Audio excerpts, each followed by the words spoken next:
ये जासूस है और इसने देखा, इसने टारगेट करा कि कोई झुंझुन प्रसाद मिल जाए, सो लुल्लू मिल जाए। ऐसा अकेली नहीं आई है। ओ भक्तों, ये भारत माता तुम्हारी अकेली नहीं आई है, समझे। तुम्हारे साथ 25-30 मामू भी लेके आई होगी। जेल में डालो पहले तो। 7 साल का प्रावधान है, बिना वीजा पासपोर्ट के आई है। और जितने जा रहे हैं वो भक्त जा रहे हैं। कोई चूड़ी लेके जा रहा है भाभी के लिए, है कोई साड़ी लेके जा रहा है। विश्व का नंबर 1 देश है आबादी में। क्या ठेका ले रखा है हमने? पाकिस्तान की खुजली के बच्चे पैदा हुए और यहाँ पालेंगे उन्हें। नमस्कार, मैं दामिनी शर्मा। सजग भारत में एक बार फिर से आप सभी का स्वागत करते हैं। देखिए, सीमा हैदर को लेकर लगातार मैं आपको खबरें दिखा रही हूं और लगातार एक के बाद एक बड़ी अपडेट जो है वो आ रही है।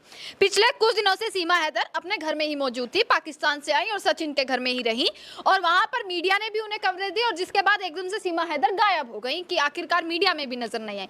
परंतु आज की अपडेट कि सीमा हैदर को एटीएस स्कैनर के अंडर जो है वो रख दिया गया है। पूरे तरीके से कार्रवाई की जा रही है। जांच एजेंसियां जांच कर रही है इस चीज की कि आखिरकार कौन है सीमा हैदर, किस तरीके से वो भारत में आई है, किस तरीके से पूरी की पूरी चीजों को देखते हुए अब जांच एजेंसी अब सीमा हैदर और सचिन से लगातार जो है वो पूछताछ कर रही है।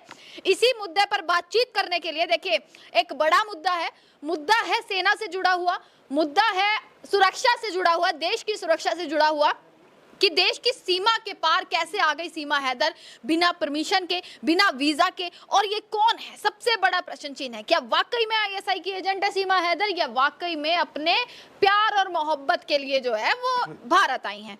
और क्रांतिकारी अपने आप को बताते हैं नरेंद्र नंदा भाई राजपूत जी, और इन क्रांतिकारी से अब पूछेंगे कि आखिर इनकी क्या राय है इस बारे में। सीमा हैदर को सही मान रहे हैं, गलत मान रहे हैं, देश की सुरक्षा से जुड़ा एक मुद्दा है और लगातार इनसे हम बातचीत जो है वो करते रहते हैं। क्या कहेंगे, सीमा हैदर को किस रूप में देख रहे हैं? ये एक जासूस है, सीधा कह दिया जासूस। बिल्कुल जासूस है। कैसे? क्योंकि जासूस है। अगर भारत के अंदर आना था इसको अगर भारत के अंदर आना था तो वीजा अपना अप्लाई कराती भारत में आने के लिए, जब इसको इतनी इसकी खुजली थी। और दूसरे नंबर क्या, भारत में भी कानून है, पाकिस्तान में भी कानून है।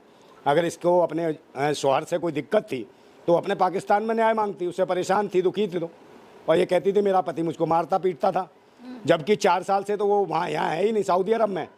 तो जो सऊदी अरब में है तो इसकी ठुकाई पिटाई कब कर दी इसकी भाई। और दूसरे नंबर इश्क हो गया इसको, इस कैसे हो गया भाई, है क्या तलाक दी उससे? तलाक नहीं दी उससे। और दूसरे नंबर इसको कहते शादी कर लिया, तो ये भाई लीगल शादी नहीं है, ये समझे नहीं। ये एक प्रोपेगेंडा लग रहा है। और स्थिति है कि भारत के अंदर, और कहते हैं कि भाई 5वीं तक पढ़ी है ये, ठीक है, सब कुछ अच्छा बोलती है, अंग्रेजी उर्दू और भाषाओं का भी इसे ज्ञान हो सकता है मुझे लगता है। जिस तरीके से बराबर चैनलों पे जो बातचीत कर रही है, बिल्कुल खुल के बातचीत कर रही है चैनलों के ऊपर, तो मुझे लगता है कहीं ना कहीं ये मैनेज होके आई है। और ये जासूस है और इसने देखा, इसने टारगेट करा कि कोई झुंझुन प्रसाद मिल जाए, सो लुल्लू मिल जाए। ऐसा समझे, जिसको औरत ही ना आसपास देखती हो उसको चुसे हुआ आम को, उस चुसे हुआ आम को इसने टेस्ट चेक करा। ये मैं पूछना चाहता हूँ सीमा हैदर से कि इस चुसे हुए आम को काट के खाएगी या चूस के खाएगी? है या अक्षय कुमार को बुलाएं क्या पूछने के लिए? है बता। तो ये जो है, तो उन्हें गलत ठहरा रहे हैं, परंतु देश की जनता, कुछ ऐसे भी लोग हैं जो कह रहे हैं भाई अब हिंदू बन गई हैं, पाकिस्तानी भाभी हमारी अब हिंदू भाभी हो चुकी हैं। हाँ, ये भाभी भी हो गई है और भक्तों की अम्मा भी हो गई है। ये भारत माता हो गई है और मैन मिस्ट्री मीडिया वालों की भारत माता हो गई है। अब वो मैन मिस्ट्री मीडिया वालों, चाटू का चमचो, एक बात बताओ, ये तुम्हें भारत माता दिखाई देती है, ये भाभी दिखाई देती है, अब ये तुम्हें स्वदेशी दिखने लगी है, ये भारतवासी दिखने लगी, हिंदू दिखने लगी। और देश की जो बेटियां जो गोल्ड मेडल लाई थी वो नहीं दिखी रहे तुम्हें? है उसका नहीं दिखाया, उनको लट पड़वाए, उनका यौन शोषण हुआ, वो नहीं है भक्तों तुम्हारी भारत माता, समझे। बहुत सारी देश में बहन बेटियां जिनके रोज बलात्कार हो रहे हैं, मॉब लिंचिंग हो रही है, वो भारत माता नहीं, जो भारत में रहने वाली बेटियां हैं। भूतनी के पता नहीं कहाँ से आ जाते हैं, ये कह रहे हैं। और ये घुस कैसे आई, इसका मतलब क्या है? इसका मतलब है शासन की कहीं ना कहीं कमी है और मतलब कहीं ना कहीं राजनीतिक, इन्होंने क्या धर्म राजनीतिक भी एजेंडा है भाई। ये भारतीय जनता पार्टी का काम है, दंगा और पंगा, अच्छा समझे ना। और जात पात धर्म मजहब के नाम पे देश के अंदर लड़ाई और झगड़े करवाना, इससे भारतीय जनता पार्टी को क्या फायदा होगा? इससे क्या राजनीतिक फायदा? भाई अपनी राजनीति के लिए ये देश के जवानों को शहीद करा सकते हैं। आज तक नहीं बता पाए 3.5 किलो RDX कहाँ से आई पुलवामा में, और जवानों के नाम पे मोमबत्ती अगरबत्ती लगा के वोट मांगे। और अब ये एंगिल पूरा देश समझ चुका है कि धर्म मजहब के नाम पे, गाय गंगा के नाम पे दंगा कराने वाली सरकार है ये। अच्छा, जिस तरीके से वो भाषा इस्तेमाल कर रही हैं, और जब हमने उनका इंटरव्यू लिया था और जो पहले उनके इंटरव्यू थे जिसमें उन्होंने कहा था कि मुझे कलमा या कुरान नहीं आती है, पर जब हमने इंटरव्यू लिया उसमें उन्होंने कलमा भी पढ़ा है और उस कलमा को गलत तरीके से पढ़ा है। ये जनता कह रही है, लोगों का कहना है, तमाम कमेंट्स आई हैं कि गलत कलमा पढ़ रही ना है। इसकी, क्या वो हिंदू है फिर? अरे ना इसकी पाठ है, ना पूजा है, ना कलमा है, इसको तो बलमा चाहिए था, ये सड़ा हुआ, समझे नहीं, जो सड़ा हुआ से सूंघता रहे और ये जो मर्जी करे उसका विश्वास ना, उसे यही गलत फहमी रहे कि ये मुझसे प्यार करती है और ये जासूसी करती रहे। उसे एक बेवकूफ़ आदमी चाहिए था, वो ये मिल गया। और मैं कह रहा हूँ ये जैसे एंट्री करी 50 दिन गोपनीयता रखी गई इसके आशिक ने, समझे नहीं, ये जो आशिक है चुसेला, समझे, इसके ऊपर भी अंदर डालो जेल में से, इस पर भी NSA लगाओ, राष्ट्रद्रोह का मुकदमा लगाओ उस पर, और इसको खुली कैसे छोड़ रखा भाई? तो पहले हुआ तो था रेस्टिंग, उसके बाद जमानत दी गई। देखिए सबसे बड़ी तो ये जमानत तो हो ही नहीं सकती। हाँ। जब इसका घर नहीं द्वार नहीं इस देश के अंदर, हाँ। तो जमानत किस लिए एंट्री इतने हो गई? दिन क्यों रखा गया? जब सरकार को ये पता था, जब जांच एजेंसियों को ये पता था कि हाँ भाई खतरा हो सकता है, तो इतने दिन तो खुली क्यों थी वो इसलिए अभी भी खुली घूम रहे हैं। रखी है। ये जो चर्चाओं का दौर है, ये जो चर्चा चलती रहे, देश की मूलभूत जो समस्याएं हैं, महंगाई है, बेरोजगारी है, गरीबी है, भुखमरी है, बाढ़ है, इससे पीड़ित हैं लोग, इन समस्याओं पर मतलब कि मिट्टी डाल दी जाए, इसलिए इसको हवा दी गई कि भाई अभिव्यक्ति की आज़ादी है, पाकिस्तान से आई है इनकी भारत माता अनभक्तों की, उसको अभिव्यक्ति की आज़ादी है, मेन स्ट्रीम मीडिया लगी है, डायरेक्ट टेलीकास्ट दिखा रही है और साबु उसी पे लगे हैं, ये इनकी भारत माता, इसे अभिव्यक्ति की आज़ादी है। तो गलत क्या है? देखिए बांग्लादेश से कई रोहिंग्या मुसलमान हैं, तमाम तरीके के लोग जो हैं वो भारत में आकर बसे हैं, ये आप भी जानते हैं कि तमाम जो है, पहले भी आपने देखा होगा, इतिहास भी उठाकर देखा होगा, तो इसमें क्या गलत है? अगर वो मुंह पर कह रही हैं हाँ भाई मैं हिंदू धर्म अपनाने को तैयार हूँ, मुझे वापस पाकिस्तान मत भेजो, मुझे मार दिया जाएगा वहां पर। अरे भाई एक बात बताओ, भारत ने क्या ठेका ले रखा है इसका कि मार दिया जाएगा? समझे हो, वहाँ क्या इस करके आई है, क्या बच्चे नहीं है उसके बिना, इसके 4 बच्चे पैदा कर लिए उसने। तो वहाँ की भी एजेंसी और मेरे बात सुन लो, 4 बच्चे ऐसे ही पैदा कर लिए, वहाँ स्पाइस धप्पा करी और पप्पा बनाने चुसेले आम को आ गई, समझे। यहाँ तो भारत जो है ना, यहाँ कम आबादी है हमारे देश में, विश्व का नंबर 1 देश है आबादी में, यहाँ ठेका ले रखा है हमने, पाकिस्तान की खुजली के बच्चे पैदा हुए और यहाँ पालेंगे उन्हें, और इसका ठेका ले रखा हमने भूतनी वाली का, किसको रखेंगे हम, समझे। ये जासूस है और ये अकेली नहीं आई, वो भक्तो, ये तुम्हारी भारत माता अकेली नहीं आई, सीमा लेदर ये अकेली नहीं आई है, हैदर, हाँ हैदर, ये अकेली नहीं आई है, ओ भक्तो, ये भारत माता तुम्हारी अकेली नहीं आई है, समझे। तुम्हारे साथ 25-30 मामू भी लेके आई होगी और घूम रहे होंगे दर और विस्फोट करेंगे ये 2024 के चुनाव को लेके। ये एक प्रोपेगेंडा, इतना बड़ा आरोप, इतना बड़ा प्रोपेगेंडा आप यहाँ से घर में बैठे बैठे आप बता रहे हैं, जांच एजेंसियों पर छोड़ दो ना, वो करेगी जांच। अरे भाई जांच एजेंसियां भी काम कर रही है अपना, जो कर रही है, उन्हें आजादी आने दो ना फिर, भाई, उन्हें पहले ही प्रोपेगेंडा भाई उसके शासन ने पूरी आजादी नहीं दे रखी। अगर शासन जो है, जो देश में शासक बैठे, ताना शासक, अगर जांच एजेंसियों को आजादी देते ना, तो ये अंदर एंटर ही नहीं कर सकती थी। अब आ गए हैं ना योगी जी भी मैदान में आ गए हैं, अब करेंगे सही। योगी जी क्या करेंगे? कुछ नहीं कर पा रहे देश के अंदर। स्थिति ये है कि 80 करोड़ लोग 3 किलो चावल 5 किलो आटे और इसमें पल रहे हैं भुखमरी के कंगार पे, और ये पालेंगे इसको, भारत माता को। मैं कह रहा हूँ यहाँ से अगर भारत से कोई महिला, इन भक्तों की अगर दीदी कोई चली जाए पाकिस्तान में 3-4 बच्चे लेके, तब भी उनके साथ ऐसा ही होगा बे, भले खुश होगे तुम, है।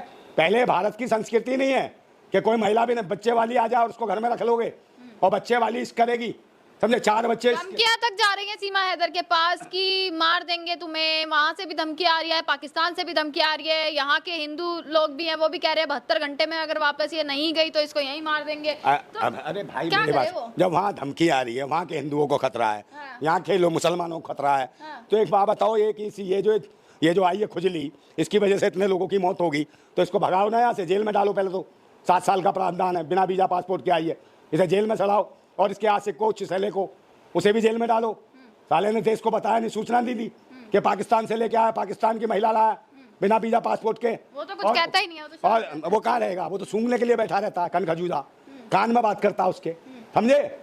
और जितने जा रहे हैं वो भक्त जा रहे हैं, कोई चूड़ी लेके जा रहा है भाभी के लिए, है, कोई साड़ी लेके जा रहा है, कोई बिछिए लेके जा रहा है, देश में बाहर आ रही है, छोटे छोटे नौनिहाल बेचारे नंगे घूम रहे हैं, गरीब बहन बेटियां बेचारी रोड के किनारे पड़ी हैं, वहाँ दान करना है तो वहाँ करो, वहाँ रोटी भिजवाओ। वो भारतवासी, जो भारत की बहन बेटियां हैं, वो भारत माता है असली, उनके बच्चे हैं, उनको दान करो। भूत इसको पाकिस्तान वाली को भारत माता अब तो वीडियोस भी लगातार वायरल हो रही हैं, टिकटॉक बन रही हैं, गाने पर ठुमके लगाती नजर आ रही हैं सीमा हैदर, और उन पर नोट न्यौछावर किए जा रहे हैं आस पड़ोस के लोगों को। एक वीडियो लगातार सोशल मीडिया पर वायरल हो रही है। सोशल नहीं है, ये तो मेन स्ट्रीम मीडिया पे भी चल रही है। हाँ। अभी तो ये नाचने के, गाने के, डांस के, सबसे सर्वोपरि होता है देश, राष्ट्र और मुल्क, जहाँ धर्म मजहब से ऊंचा है मुल्क और देश, समझे ना, धर्म मजहब नहीं है। अब ये क्या बताती क्या नहीं बताती है, जासूस है। और जासूस को इसको जेल में डालो इसको ढंग से।